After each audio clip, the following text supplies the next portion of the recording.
بینندگان عزیز، خوش آمده به برنامه خبری تلویزیونی آسیای مرکزی. سرخط مهمترین اخبار امروز.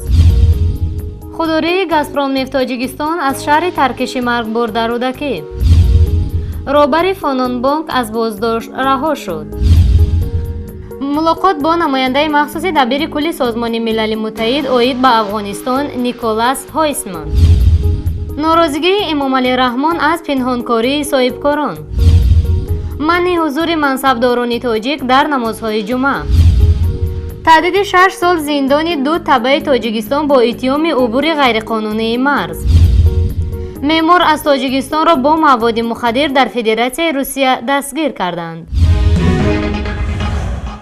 شام 13 اکتبر در ناحیه رودکی بر اثر ترکش انبار سوزشواری 4 نفر به هلاکت رسیدند. طبق اطلاع وزارت امور داخلی، ساختار در پایگاه نگهداری سوزشواری که از طرف شرکت روسی گازپروم نفت اجاره گرفته میشد به عمل آمده است. مقامات سبب انفجاری انبار سوزشواری را از رعایت نکردن تکنیک به خطر شهر می‌دانند. همزمان نماینده شرکت گازپروم نفت با خبرگزاری محلی گفته است که حادثه شام 13 اکتبر به آنها ربطی ندارد و شرکت خود را در ترکش مرگبار گناهکار نمی‌یابد. مسئول گازپروم نفت به خبرنگاران توصیه داده است که برای شرح این حادثه به شرکت اجاره دهنده جمعیت مسئولیتش محدود به فایل غیب‌الله باید مراجعت کنند. در همین حال وزارت امور داخلی وابسته به این حادثه پرونده باز نموده تفتیشات را آغاز کرده است. رئیس پیشین فونون بانک از بازداشت آزاد شده است. در این باره امروز رسانه‌های کشور خبر دادند. هرچند این اطلاع از طرف مقامات انتظامی به طور رسمی تصدیق خود را نیافته است، اما نزدیکان سمیخان قربانو به رادیو آزادی گفتند که نیمه دوم 14 اکتبر مقامات او را پس از بازپرسی چند روزه آزاد کردند. منبع همچنین افزوده است که وضع سلامتی سمیخان قربانوف خوب است و گفته است که طی این چند روز اخیر که در بازداشتگاه قرار داشته است، مقامات دایر به مسائل مربوط به فعالیت فونون بانک با او سوال و جواب و اون نیز با سوالهای آنها پاسخ داده است. منابع رادیوی آزادی در وزارت کارهای داخلی گفتند که سمیخان قربانم نه در جنایت مالیوی بلکه در رابطه با گروه سابق معاون وزیر دفاع عبدالحلیم نظرزاده و شرکت در فعالیت حزب نهضت اسلامی تاجیکستان گمانبر می شود. رئیس فونون بانک هفته گذشته از جانب مقامات تاجیکستان با اتهام همدستی با گروه حاجی حلیم بازداشت شده بود، ولی بعضی منبع‌ها خبر داده بودند که سمیخان قربانوف به خاطر خویش‌تباری‌اش با سید عمر حسینی معاون اول رئیس حزب نهضت اسلامی تاجیکستان دستگیر شده است.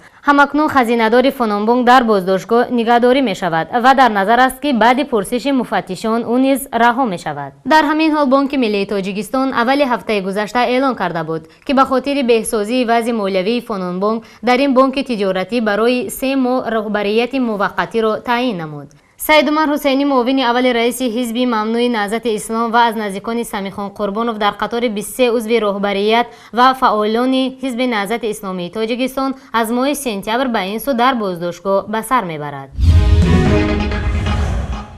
مسائل رشد همکاری تاجیکستان با سازمان ملل متحد ضمن دیدار امام علی رحمان با نیکولاس هایسمان نماینده مخصوص دبیر کل این سازمان عاید به افغانستان بررسی گردید. رئیس جمهوری تاجیکستان در این ملاقات گفته است که با سعی و تلاش مشترک ما میتوانیم برای تامین ثبات و صلح و پیشرفت در جمهوری اسلامی افغانستان مساعدت نماییم. نیکولاس هایسمان با جانبداری از موقع تاجیکستان برای حل وضع سیاسی در افغانستان و سهم دوشنبه برای مساعدت در تامین امن و ثبات در افغانستان و منطقه آسیای مرکزی، اینچنین مساعدت آن با نیروهای بین المللی پاسدار صلح بهای بلند داده از رهبریت تاجیکستان عرض سپاس نموده است. در نوبت خود امام علی رحمان ضمن بررسی مسائل وابسته به دستگیری رشد اجتماعی و اقتصادی افغانستان تاکید کرده است که جامعه جهانی باید کمک‌های مالیوی، مادی و تکنیکی خود را به افغانستان پیش از همه برای احیای اقتصادیات این کشور، رشد بخش اجتماعی آن و ایجاد جایهای نوی کاری افزون نماید.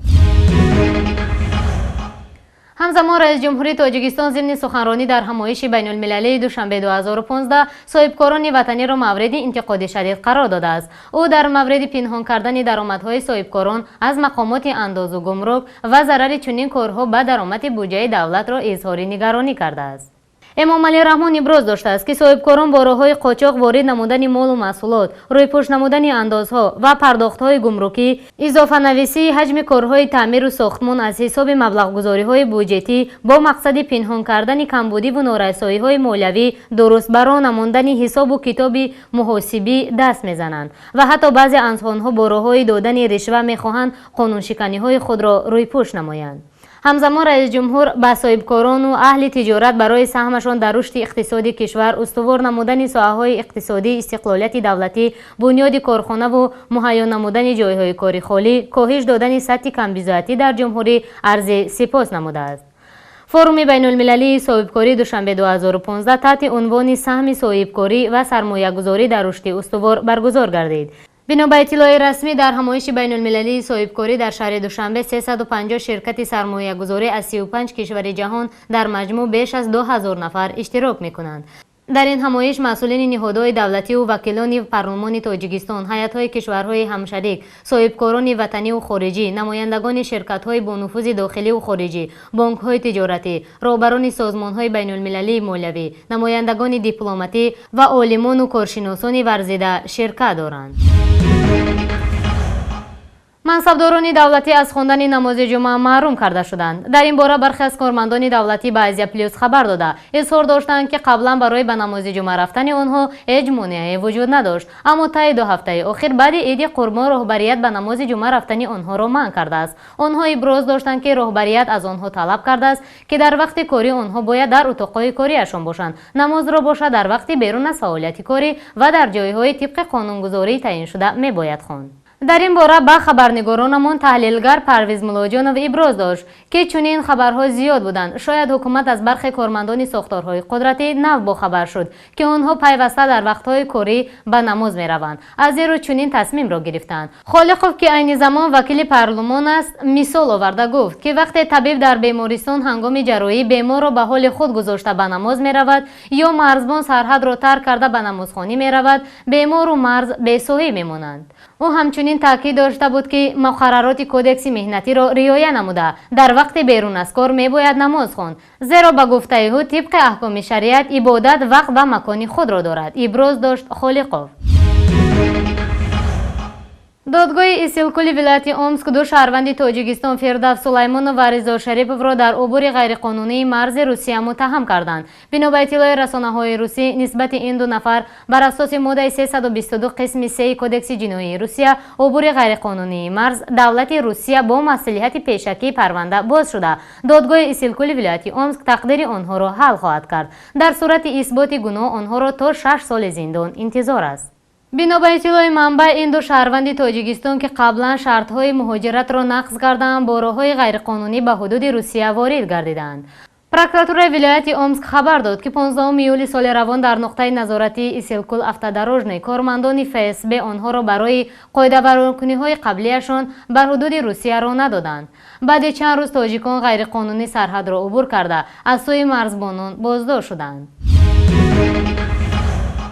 از خدمات مطبوعات وزارت کارهای داخلی فدراسیای روسیه در شهر مسکو خبر دادند که یک شهروند 31 ساله تاجیک را در ولایت پادولسک با 50 گرم مواد سخت تاثیر هروئین که در خانه استقامتیش نگاه می‌داشت دستگیر کردند. در این باره شبکه تلویزیونی 360 روسیه به رسانه‌ها خبر داد. از گفته خبرنگاران برمیاد که این مهاجر تاجیک معمار بوده است، اما از فروش کوشش مواد مخدر به مقدار مخصوصا کلان خودداری میکند. او خودش میگوید که کوزه مواد مخدر را که در خانه استقامتیش پیدا کردند باری نخست میبیند، اما برای نگاه داشتن مال همسایه تاجیک نشینش خبر داده و حالا او را 20 سال زندان در پیش است. پیشتر از این خدمات فدرالی نظارت مواد نشه‌آور معلوم کرده است که تقریبا 140,000 شهروندان روسیه همه روزه در خرید و فروش مواد نشه‌آور به جوابگری کشیده می شوند که این گردش غیرقانونی مواد مخدر از سوی افرادهای نامعلوم خرید و فروش می شوند. بینندگان عزیز، چنین بودن برخی از مهمترین خبرهای امروز. تا بخش‌های نوبتی، خدا نگهدارتان.